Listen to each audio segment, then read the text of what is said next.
Järgmine, kellest me räägime, on, kelle vanemaid ka siin ei ole täna, on Mairo.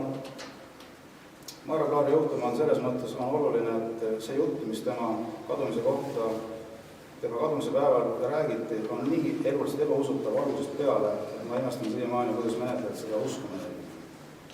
Aga see selleks.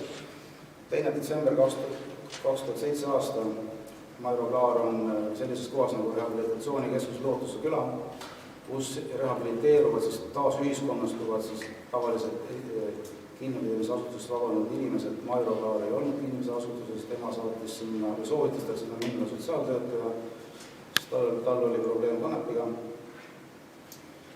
Ja ta kirjutab sealt, see on kinnine asutus seal, sa ei saa helistada välja, sa ei saa sealt territooriumilt välja minna.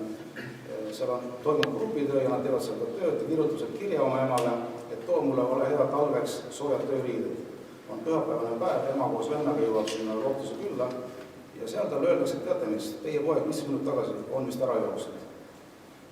Kogu asja juures on huvitav see, et ainuke asi, mis tema poeg siis ära joostes kaasa võtab, on see päevik, mida nad kõik üksteise kohta peavad, kus nad kirjutab enda mõtteid ja ka oma kaaslaste siis käitumise kohta. Ta jookseb 2. detsembri ära, võttes kaasa päevikud ja ta siiamaani olnud. Ehk siis täpselt samamoodi on küsimus, me oleme seda küsimust ka varem üritanud suht palju küsida, et väga raske on leida inimesi, kes olid temaga koos selles grupis, mõned me oleme leidnud. Aga siiski me küsime, kes täna midagi teab Mairo kohta, kes on midagi kuulnud sellest, mis tegelikult juhtus. Peale selle versiooni, et ta võttis kaasa oma päeviga ära jooksis, siis palun olge head, helistage meile ja rääkige meile sellest.